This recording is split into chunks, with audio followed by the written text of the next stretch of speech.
residence. "I'm gonna call Denny Foos," he told her after sharing his discovery.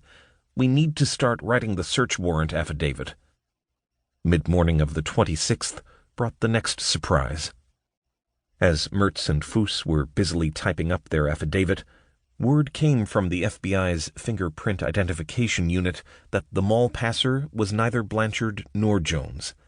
He was a third individual altogether, a career criminal named James Mitchell DeBardeleben II, known as Mike.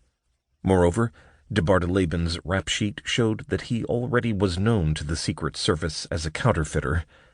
The Treasury Agency had busted him once before, in 1976, for passing phony hundreds. He'd done 2 years of federal time for the offense.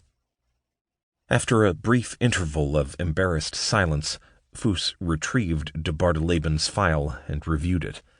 His worry turned to alarm as Foos leafed through the old records, especially the inventory of what was found in DeBardeleben's house, and a report by Agent Mike Stevens of his 1976 interview with DeBardeleben's estranged wife.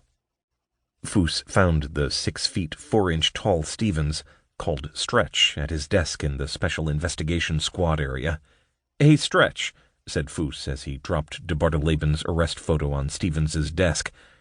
"Recognize this guy?" Stevens did, instantly, and in the same moment felt something twist in his stomach. He looked up and answered slowly, "Yeah, I do." The pieces had begun to fall into place. In Knoxville, a search of DeBardeleben's Chrysler had turned up guns, thousands of dollars in counterfeit bills, a substantial quantity of pornography, a portable pharmacy of legal and illegal drugs of nearly every sort, 18 license plates, most stolen, from a variety of states, 9 forged driver's licenses, all bearing DeBardeleben's photograph, and a mail-order police badge inside a commission book. There were, as well, dozens of paper bags filled with inexpensive merchandise, what the Secret Service calls the proceeds of counterfeit passing. The agents found, for example, 2 JCPenney sacks. One contained 2 pairs of socks, the other an oven mitt, a pet center bag with a new dog collar in it, 3 new flare pens in a plain brown sack, and a Gateway bookstore bag that contained a greeting card and a squeeze toy. What they couldn't find was any clue as to where DeBardeleben kept his press and printing supplies, his plant in Secret Service parlance. The post-arrest investigation's focus therefore shifted back to Washington, where Dennis Foos and Greg Mertz finished with their search warrant affidavits at about midday. At approximately 4:30 on the 26th, as thunderstorms threatened from the northwest, Foos and Mertz, their boss, Jane Vizeris, several other agents, and 2 technicians arrived at the Oakwood Apartments to conduct their search.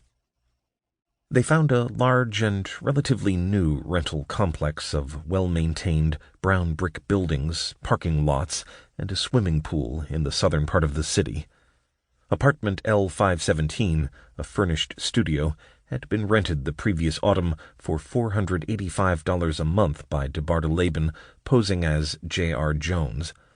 According to a card he'd given the Oakwood manager, Mr. Jones was a district representative for Opticon Electronics Incorporated in Glen Burnie, Maryland. The apartment was located at the end of a hallway. Foos opened the door using the manager's key, quickly surveyed the single room, then turned to Mertz. "We ain't done yet," said the agent.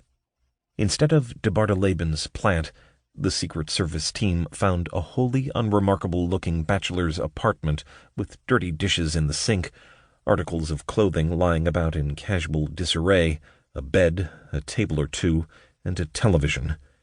It might have been a traveling man's room at the Holiday Inn, white walls, brown rug, for all DeBardeleben's personal imprint on the place.